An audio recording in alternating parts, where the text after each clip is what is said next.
Good morning. My name is Ed Pope. I am a 6-foot-tall male of Northern European ancestry. I am 73 years old. I have white hair. I am wearing a shirt that looks like an explosion from a rainbow factory. I'm also wearing a rainbow bracelet made by one of Frank's sons. Kate over there. Yes, I am gay. My pronouns are he, his, him. Welcome to the First Unitarian Church, where our mission is to explore the eternal, nurture community, and pursue the common good. We welcome you in your wholeness and in your, okay, I got that messed up, in your brokenness and in your wholeness, both ways. No matter who you have been, or who you are, or who you are becoming, we greet you today with love. I'd like to extend a special welcome to everyone who is watching us on YouTube this morning, especially our Director of Religious Education, Tim Atkins, who's watching us from home today. Everybody wave at Tim. Hi, Tim!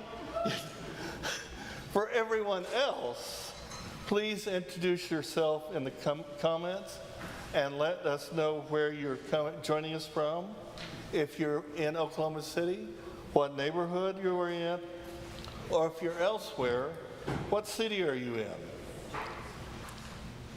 Throughout the summer, we are featuring guest and lay-led services. Today, our service is led by Frank Victor Rossler III. What a name. 30-year member of this congregation and dedicated purveyor of caffeine and breakfast treats for your early morning Sunday enjoyment. As an outstanding lay leader for the community, Frank has previously fulfilled roles such as, but not limited to, Regional YRUU Board Member, SWUUC Partner, FUC Board Member, SWUC, I'm going to forget that one, Director, Robbers Cave Advanced Director, member of the Committee on Ministry, member of the Facilities Group, and the Music Fest concession stand. He uses nihilistic optimism to fight the entropy of the universe by spreading words of self-help and nurturing everyone he meets. Welcome to First Unitarian Oklahoma City. And now, the prelude prepares us for worship.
thank you, thank you, thank you. Oh, well, that'll get everybody moving. We light our chalice in Midtown, Oklahoma City, on land that was home to first Americans, including the Apache, Caddo, and Wichita, on land that was taken from the Muskogee and Seminole and other removed and relocated peoples. We light this chalice as a symbol of our sacred time together. The burning chalice represents the light of reason and science, the warmth of a loving community, the cleansing heart of justice, and the flame of hope.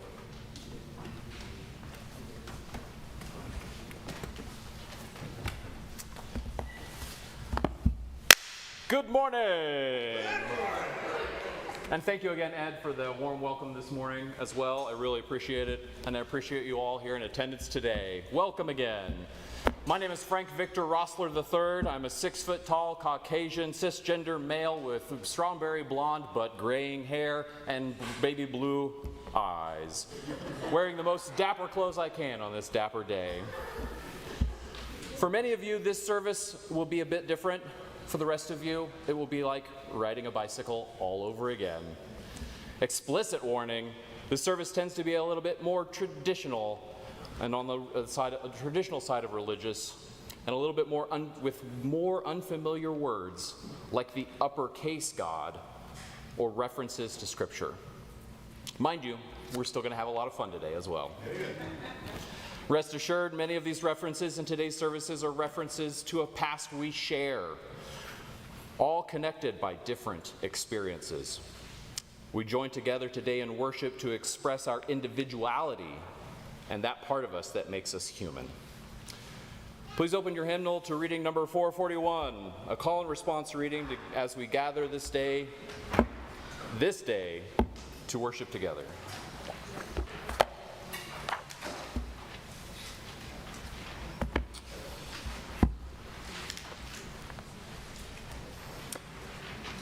To worship is to stand as in awe, under a heaven of stars, before a flower, a leaf in sunlight, or a grain of sand. To worship is to be silent, receptive, before a tree obscure the wind, or the passing shadow. To worship is to work with dedication and with skill.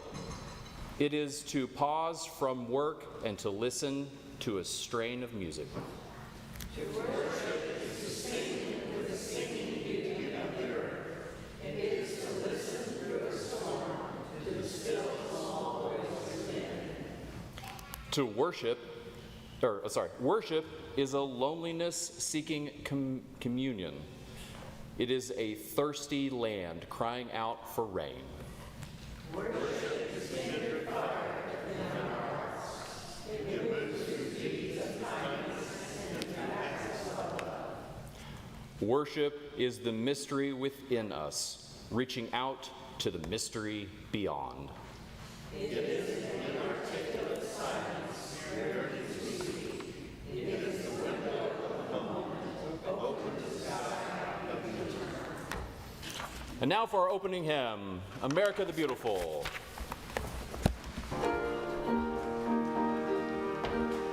Stand up.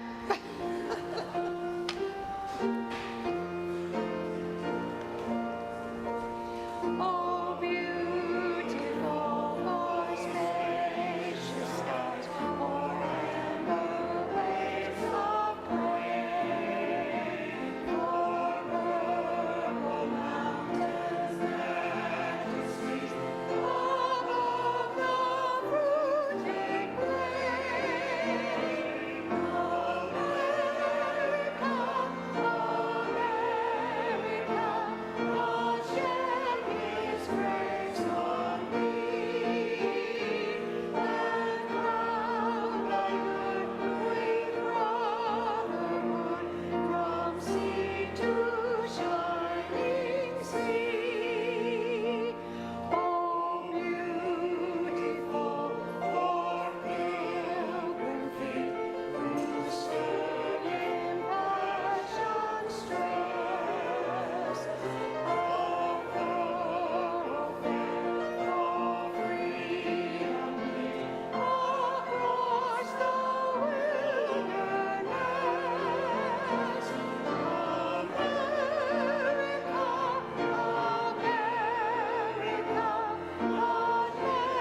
It got droopy. Okay, all right. Hey, ladies and gentlemen, it's mingle time.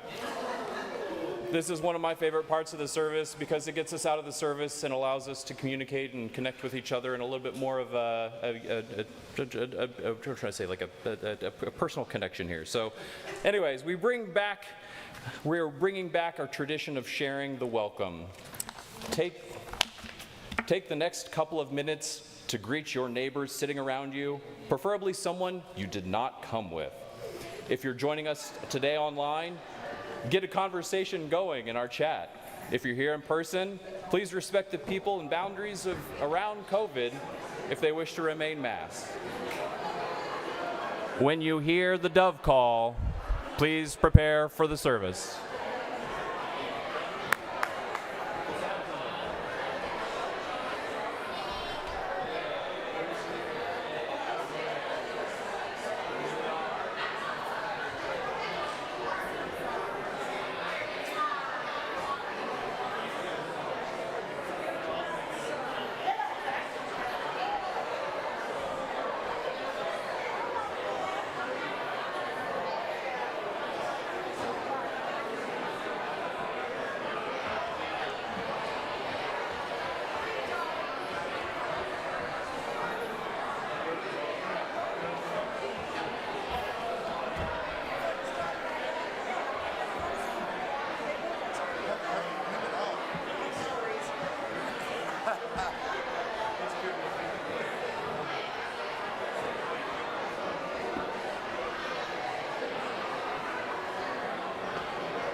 Ladies and gentlemen, supposed to be the duck call.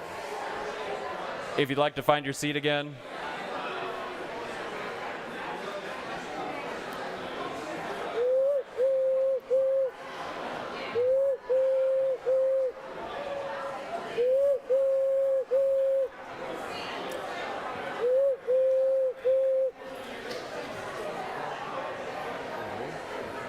Good morning.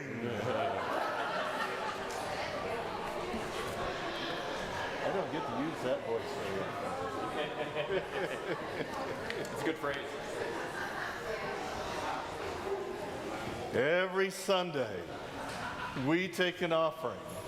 Since 2002, all the cash and designated checks from the offering have gone directly to external nonprofit organizations doing good work, our Change for Change partners.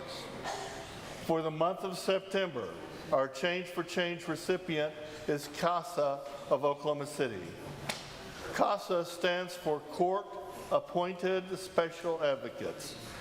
CASA's mission is to provide trained volunteers to be champions for the individualized best interest of children in foster care. CASA serves as a caring, consistent adult and provides a voice for a child during a highly traumatic time in their life. The goal is to find a safe, permanent home for the children and youth. Funds will be used to support the program expenses related to recruiting, screening, training, and supervising CASA volunteers. For those of you who are in the sanctuary with us today, in just a moment we'll be passing the offering plate. And if you're watching us online, please make your gift by sending a check to First Unitarian. Just write change for change on the memo line, or make an online payment through our website, first1uc.org. And now we hear the offertory.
All right. Let's say again. No, well, it's a day of bringing all kinds of traditions together in one magical moment that will never be created again. Okay. Yeah? Yeah. Yep. Okay. As I say, my name's Ed Pope, and I'm giving a reflection today. My reflection today concerns times in my life when the ordinary gave way to the extraordinary, and my musings on whether such events have meaning other than, life can be weird sometimes. I've had several moments in my life that qualify, but for this moment, I want to tell you about 3 of them. The first one happened when I was in my last year of law school at the University of Oklahoma. The law school at that time was located in an old, classical building that had a basement. There was a student lounge in that basement, and I was in that basement with a friend. We were only going to be in the basement a couple minutes. In the same basement was a telephone booth with a pay telephone in it. For those of you younger people who have not seen such things in your life, Google pay telephone booth. This booth had large out of order signs on it. As I recall, those signs had been there for a while. At any rate, just as my friend and I were walking past that booth, the phone rang. I would have ignored it, but my friend actually went in and answered the phone. And then he started talking to whoever was on the line. I thought he was pulling my leg. But then he shushed me. The call was for him, and it was his family letting him know that he had a summer job working in Washington, D.C. for the Speaker of the House of Representatives, Carl Albert. Just so you understand, this is a phone that shouldn't have worked with a number that really wasn't connected to the law school within a tiny period of time. To this day, I have no idea how they got that phone number. 10 minutes before, 5 minutes later, that phone would have gone unanswered. I remember that day vividly as one of my first visits to the Twilight Zone. My second story involves me personally. It's many decades later. I've graduated law school, had multiple jobs, but the particular day in this story, I was unemployed. I had been working for the Public Utility Commission of Texas as chief of staff to one of the commissioners. His term had ended, so I was out of work. On a whim, I got up, dressed in my lawyer garb, and went to listen to a commission meeting. I didn't have anything else to do. As I'm sitting in the audience in the commission hearing room, a room about the size of Daniel Hall's, I want you to get that vision, one of the top utility lawyers in the nation sat down next to me. I'm talking president of the American Bar Association Utility Law Division and a partner in one of the oldest and largest law firms in the city. He starts handing me papers and explaining why the commission should rule in favor of his client that day. I had to tell him I didn't work for the commission anymore. He gave me a look and then told me to come see him at his office.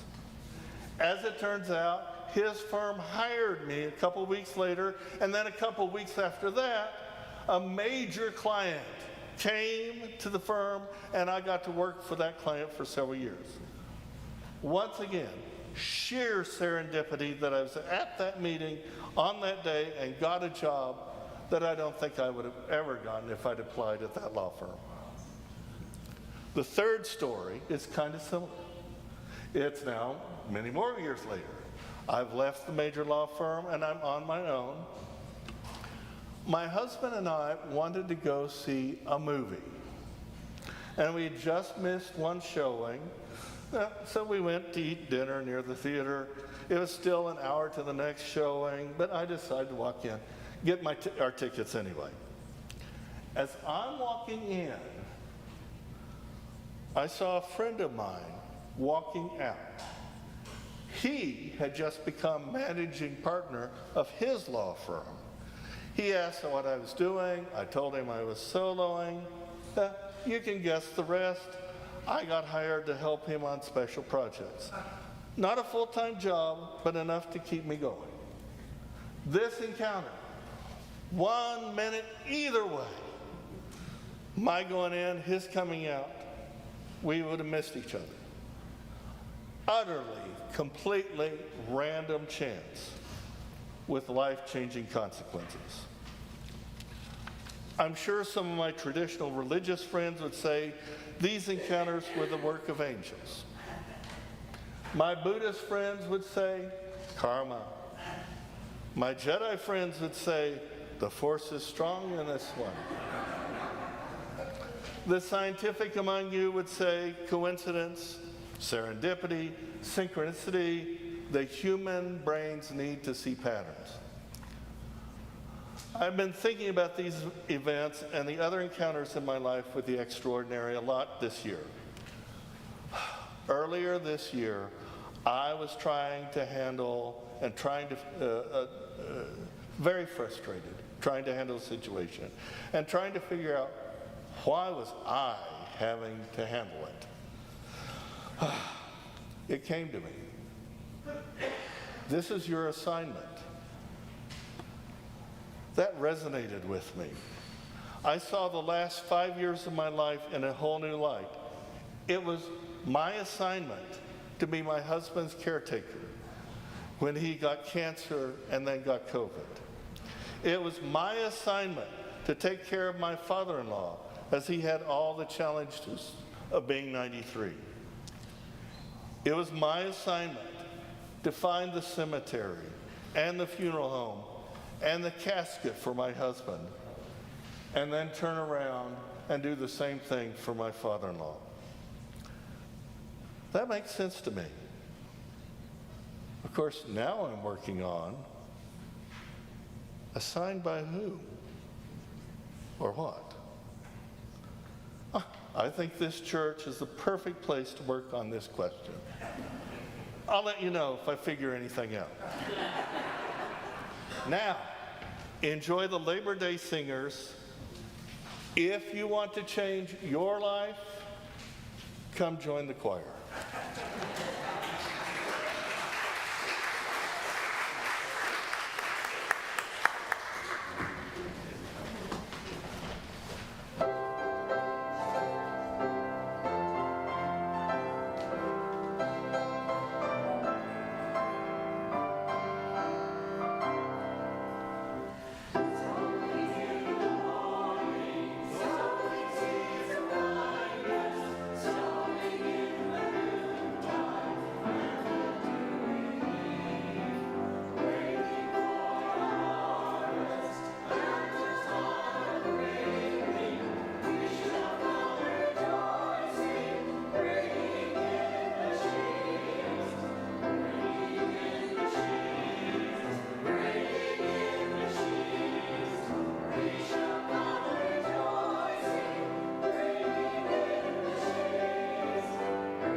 We Don't Need Another Hero, Thunderdome by Tina Turner. Out of the ruins, out from the wreckage, can't make the same mistake this time. We are the children, the last generation, the last generation. We are the ones they left behind. And I wonder, when are we ever gonna change? Living under the fear till nothing else remains. We don't need another hero. We don't need to know the way home. All we want is life beyond the Thunderdome. Looking for something we can rely on. There's gotta be something better out there. Ooh, love and compassion. Their day is coming. All else are castles built in the air. And I wonder when we are ever going to change. Living under the fear till nothing else remains. All the children say, we don't need another hero. We don't need to know the way home. All we want is life beyond the Thunderdome. So what do we do with our lives? We leave only a mark. Will our story shine like a light or end in the dark? Give it all or nothing. We don't need another hero. We don't need to know the way home. All we want is life beyond the Thunderdome. All the children say, we don't need another hero. We don't need another hero. We don't need to know the way home. Oh, all we want is life beyond the Thunderdome.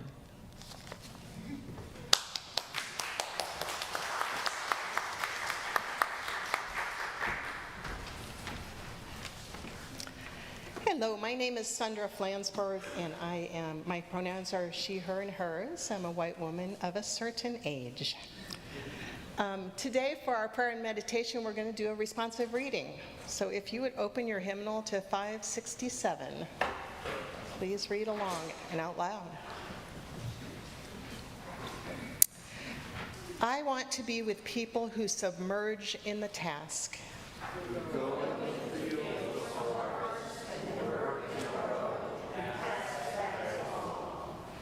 Who stand in the line and haul in their places. Who are not our generals and field deserters, but move in a common rhythm, when the food must come in or the fire goes out. The work of the world is common as mud. Botched, it smears the hands, crumbles to dust. But the thing worth doing well done, to shake that satisfies, clean and evident. Greek amphoras for wine or oil, Hopi vases that held corn, are put in museums, but you know they were made to be used. The picture tries so hard to carry, and the person will work that is real. And thanks to Marge Piercy.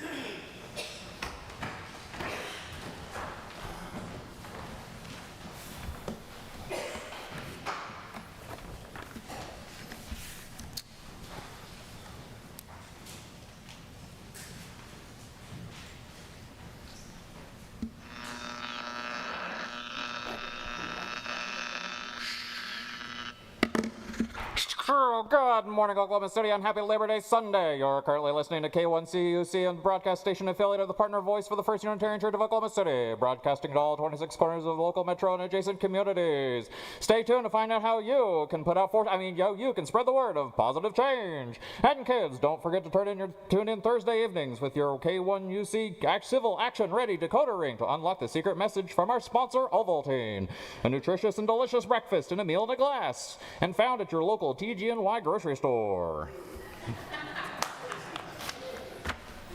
Okay, enough with the radio intro. Playtime aside, I'm standing behind this pulpit before you today for several reasons, but most notably for my connection to a lost treasure of the First Unitarian Church, a member of our community named Arthur Partrick Corley, or Pat for short. He is with us here today, not only in spirit, but in body as well. We share his presence with us while he rests in the memorial garden outside. And technically, he's still in his urn at my house. And I was going to bring him and say hi, but he decided to stay home, I guess. So, why are we gathered here today? Why do we keep bringing up the past? And what the hell does Pat have to do with the CIA? Not that CIA, the Central Intelligence Agency that we are all familiar with. No, I'm talking about a more abstract idea, something I learned in my certified public manager training, a concept called control, influence, and accept. First, follow me on this journey as we discuss the significance of today and why things seem a bit different. Today is Labor Day Sunday, the day before the holiday where we hard-working Americans get to shoot off and hang out as a nationally recognized holiday. When I read about the history of the holiday and how we came to celebrate the first Monday of September, the more it reads like a hero story of the masses, an uprising of the hard-working middle and lower classes to take a day to celebrate their hard work, eventually becoming a federally recognized holiday somewhere in the 1900s, but not becoming nationally recognized until as late as the 1930s. I, however, have always known today as the day of Pat's service. From my earliest memories of visiting this facility back in 1994 up until his passing, today has always been a special occasion planned by Pat, a strong and outstanding lay leader in the community. I, on one hand, came from a bit of a more strict Baptist background, and after having left the Northwest Baptist Church for a few different reasons, my family attended as members, but never as any significant leaders in the community. I was not used to seeing members of the community stand behind the pulpit and interact with the congregation on such a prestigious level as Pat was able to do on this day. It wasn't until after befriending Mr. Corley as a mentor from the congregation and later moving in as a housemate that he invited me to start participating with him on the occasion. The Labor Day service was a labor of love for Pat. It gave him the most joy in the world to create such an outstanding performance for the community that he loved, sharing personal experiences and relating them to the Unitarian faith that had accepted him for so long. He would often share that the purpose of the lay leader services were not only to fill time, but were also to encourage members of the community to share a bit about themselves to others and to strengthen the faith amongst the community by expressing how we each embrace our faith in personal expression. You see, Pat was also raised Baptist in his family household by his Baptist minister father. From what I gathered from my time with Pat, like me, he never really felt comfortable in those shoes and was always looking for something that made more sense, but grew an appreciation for the music and the faith and learned to embrace the sounds of his youth. This is where Pat's service gets its ties to the old Baptist hymns and gospel, specifically as a related nostalgic memory to the youth of our beloved. Pat would incorporate these stylings and themes as a nod to the past he had known and the importance it implied in his lifetime. I yearn to carry on that tradition for those very same reasons. Now, a show of hands. Who here amongst the crowd honestly thought I was going to stand up behind the pulpit and discuss my personal views of the Central Intelligence Agency? There's at least one, two or three. I mean, as a Unitarian, the topic similar in nature might not be too unfamiliar, especially if it's related to some current event or other spiritual journey. But we're here to talk about that more abstract idea I mentioned earlier: control, influence, and accept, or CIA for short. The concept was brought to me through the series of classes and learning exercises to earn my certification as a certified public manager, a title offered to Oklahoma State employees who look to further their managerial career within the state. CIA was taught to us as a way to control ourselves and the projects that we were to manage by breaking down all the actions and needs of a particular person or project or team into 3 of the previously mentioned categories. So, for example, if I wanted to create a new program in the agency that processed requests differently, then I could start my planning by summarizing my project needs and breaking those needs up into needs I can control, needs I can influence, and needs I have to accept. The needs I can control can be isolated and managed as variables I have full control to manipulate or facilitate. So, I can control my arm movements, I can control the position of this microphone, I can control where I poop. Most of the time. Needs I can influence are isolated as variables I cannot control directly, but would need to influence to get the desired outcome. So, I can influence a remote control car to turn left using the remote control. I can influence the perception of the world with my own words. I can influence a Supreme Court justice to get the verdict I need by paying for their lavish vacations.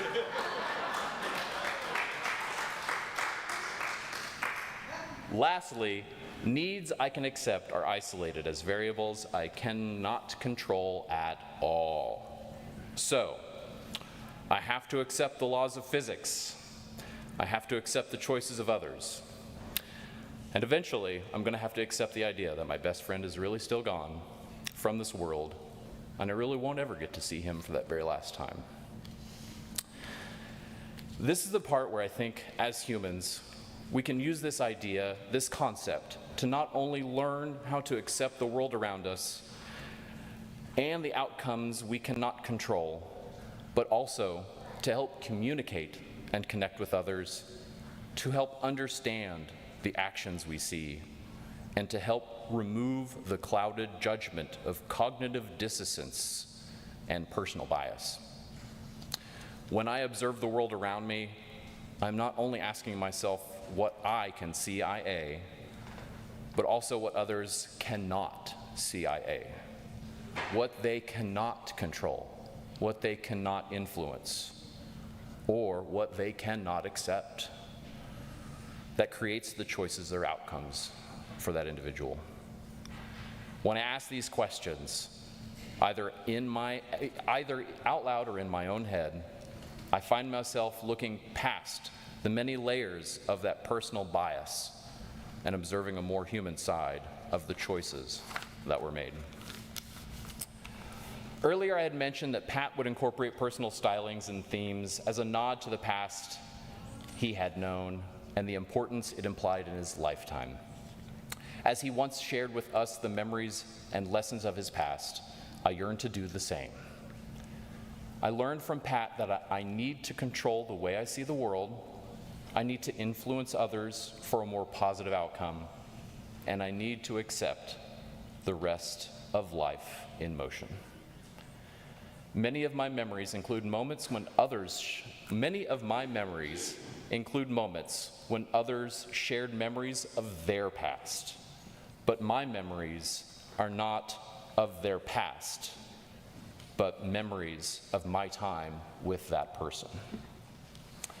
Through my experience and relationship with Pat and his continued push into the Unitarian faith, I was able to grow my theological self. Through his generosity and selflessness, I was able to gain a better understanding of humanity. Through his eyes, I was able to see a future so bright, I had to wear shades.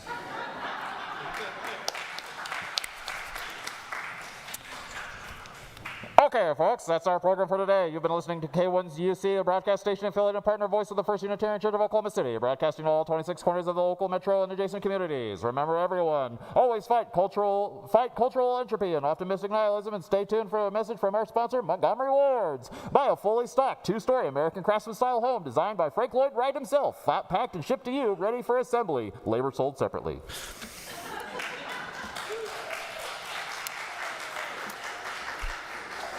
Now please join us for our closing hymn by opening your hymnal to number 205, Amazing Grace.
Okay.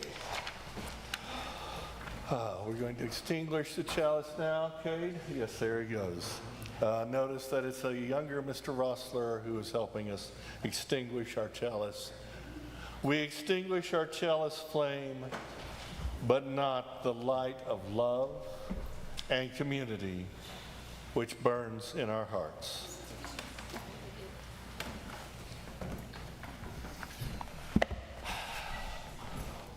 For all who see God, may God go with you. For all who embrace life, may life return your affection. For all who seek a right path, may a way be found, and the courage to take it step by step.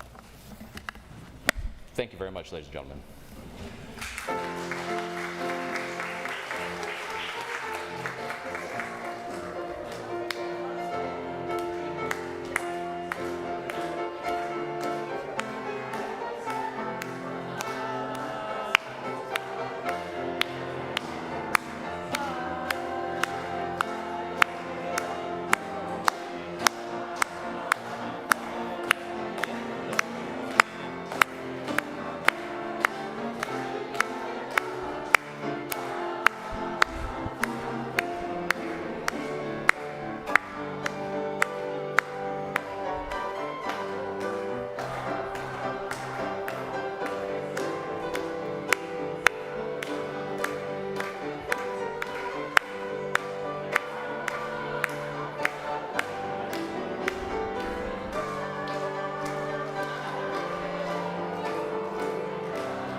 Thank you, ladies and gentlemen. We've got, for a special treat for everybody, we've also got RC Cola and Moon Pies featured in this Daniel Hall. So join us for some special treats for today.